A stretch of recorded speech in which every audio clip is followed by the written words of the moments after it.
بچی کو اگر بہت پیار سے پالا، پردہ بھی کرایا، دین بھی سکھایا، اچھا کھلایا پلایا، ٹھیک ہے۔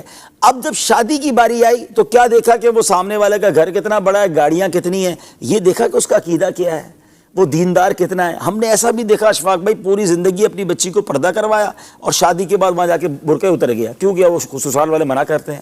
ساری زندگی اولیاء، اہل بیت، غوث پاک، 12ویں شریف، میلاد کا ذہن دیا اپنی بچی کو، بچی بھی ماشاءاللہ نیک رہی، اور جہاں بھیجا وہاں کہتے ہیں وہاں تو یہ سب چیزیں کرنے کی اجازت ہی نہیں ہے۔ تو آپ نے کیا کیا اپنی بچی کے ساتھ؟ اچھا پھر اسی طرح سود کا کام کرنے والا، حرام روزی کمانے والا، یہ دیکھا ہی نہیں۔ اچھا آپ حلال کماتے بھی رہے، اپنی بچی کو حلال کے ذریعے پرورش کرتے رہے، اب شادی وہاں کر دی، رشتہ وہاں کر دیا جہاں حرام روزی کمائی جا رہی ہے۔ آپ نے اپنی بچی کے ساتھ کیا کیا؟ کبھی سوچا آپ نے اس کی آنے والی نسلوں کا کیا ہوگا؟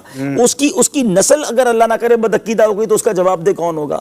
تو کیا دیکھیں؟ اچھا دیکھنے کے لیے تو باپ نے کیا نا، کون باپ برا چاہتا ہے؟ اس نے بینک بیلنس، دولت، گاڑی بنگلہ دیکھا، صحیح اچھا نہیں کیا اس نے۔ سب سے بڑی بات یہ کہ ہماری چیک لسٹ ہی غلط ہے۔ ہم نارملی لڑکا ڈھونڈتے وقت 3-4 چیزیں دیکھتے ہیں، دکھتا کیسا ہے، دکھتا بھی چل جائے گا اگر کماتا اچھا ہے تو، ٹھیک ہے نا، پھر اس کے بعد خاندان کیسا ہے، کوئی بری عادت تو نہیں ہے۔ اچھا بری عادت پہ بھی کیا چیک کریں گے؟ وہ بری عادت جو معاشرے میں بری ہے، نشہ تو نہیں کرتا، چوری تو نہیں کرتا ہے۔ اچھا یہ نہیں سوچیں گے کہ نماز پڑھتا ہے کہ نہیں پڑھتا، بھئی نماز نہ پڑھنے سے زیادہ بری عادت کون سی ہے؟ اچھا حرام کا پیسہ بہت ہے، لیکن یہ پیسہ آتا کدھر سے ہے؟ سود کا کاروبار ہے، رشوت کا کاروبار ہے، نوکری کرتا ہے 50,000 کی، گھر میں گاڑیاں کھڑی ہیں، تو کدھر سے آئے یہ سارے پیسے؟ یہ کوئی سوچتا ہی نہیں ہے۔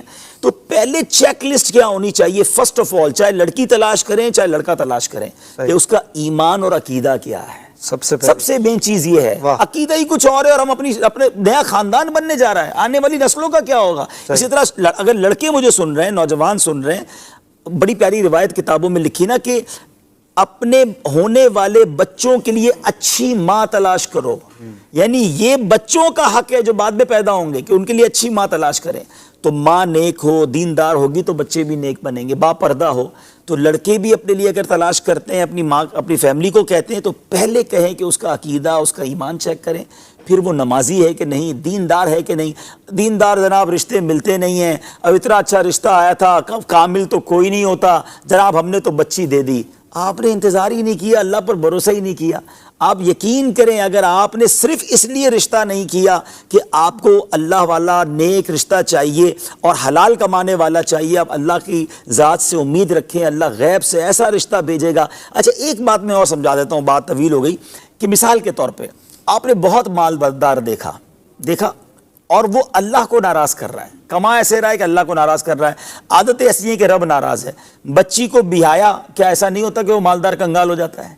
جس سے رب ناراض ہے وہ کبھی بھی برباد ہو جائے گا۔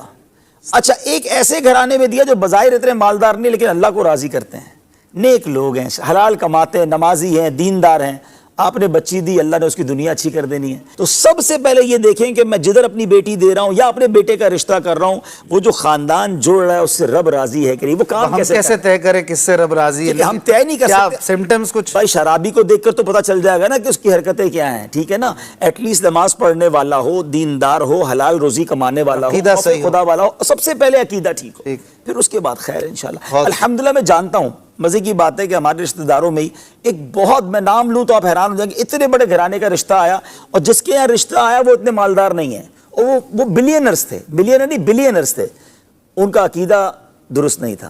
انہوں نے مجھے فون کیا کہ رشتہ آیا، اچھا بیٹی کے لیے رشتہ آیا ان کی، وہ بیٹی والے تھے، کہ میری بیٹی کے لیے رشتہ آیا ہے، لیکن میں صرف اس لیے منع کر رہا ہوں کہ یار میں جن عاشقان رسول میں اپنی بچی دینا چاہتا ہوں یہ وہ لوگ نہیں ہیں۔ مجھے اتنی خوشی ہوئی، حالانکہ وہ خود بظاہر مذہبی حلیے والے بھی نہیں تھے، لیکن الحمدللہ اللہ پاک نے کسی اور جگہ۔ بہت اچھی بات، ماشاءاللہ۔